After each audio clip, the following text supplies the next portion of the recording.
Guys, good afternoon and welcome back to my channel guys. Ngayon yung manok natin na nanggaling sa amin, dinala ko na po dito sa ating mini farm. Yan. So magkakalaman po ulit ng manok yung ating mini farm dito.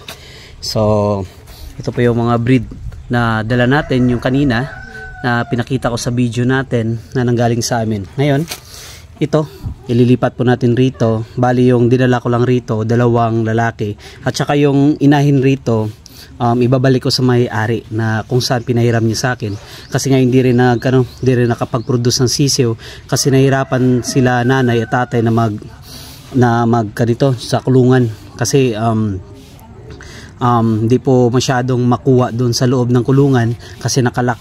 Okay, bali ibabalik lang natin yung babae rito, tapos yung i-keep lang natin dito is yung lalaking manok. Okay, so ngayon bubuksan natin ito at ilagay natin doon sa kanilang lagayan or tatalian lang muna at ayusin po natin itong ating mini farm na ito kasi yung mga kanito yung mga pangtakip nasira na rin yan.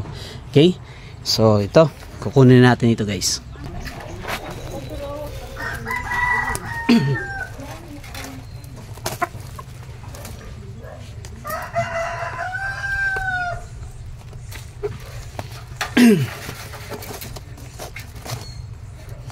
So ito yung babaeng manok guys, ibabalik po natin ito sa may-ari kasi pinahiram niya lang ito kasi hindi napapag-produce ng mga sisiw kasi nga nahirapan po silang tanggalin doon sa kulungan kasi maliit po ito, kasi maliit yung kanyang kulungan at medyo bakal. So babalik natin ito guys.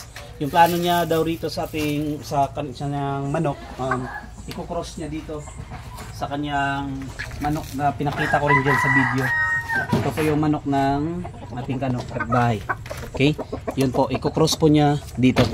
Okay, pero yung atin ditong ikikip, lagay mo natin dito yung ating ikikip rito guys. Ito yung ating manok ng 2 piraso na kung saan ito ay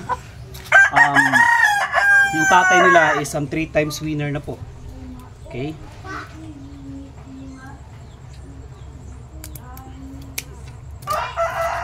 so yun, ito yung 1 piraso nating manok. Okay, ayan. Bali yung gagawin ko rito, ilagay po natin rito banda. Tataliin ko lang muna natin ito guys dito banda.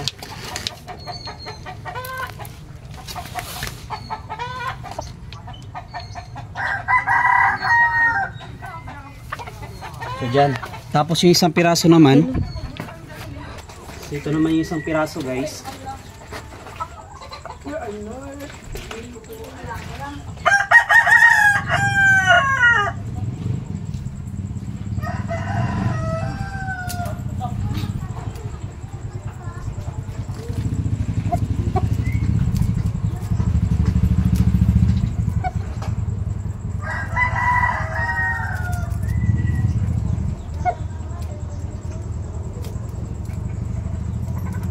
So ito naman yung 1 piraso. Ito. Dito po natin ilalagay. May part na sa dulo. Banda. Dito.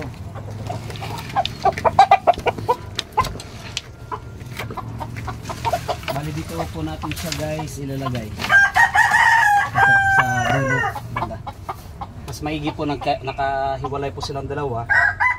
Para paano hindi po sila magsabong.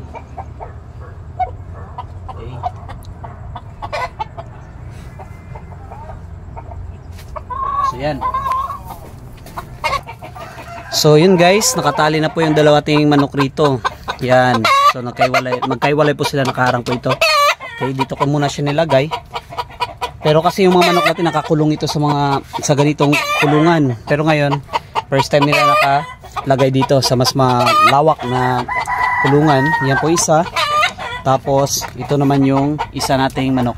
At sinadya ko talaga guys na dito po sila banda nakalagay sa loob ng ating kulungan. Yan.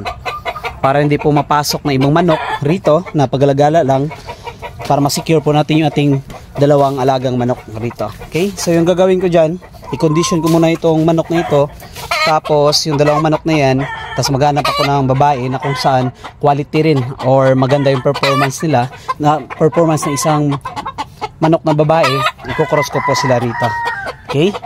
So, yun lang guys, yung muna yung ating content sa ating vlog, and then i-update ko na lang kayo guys kung ano nga ba yung magiging resulta dito sa pag-alaga nating dalawang panabong na manok. Okay? Yun lang guys.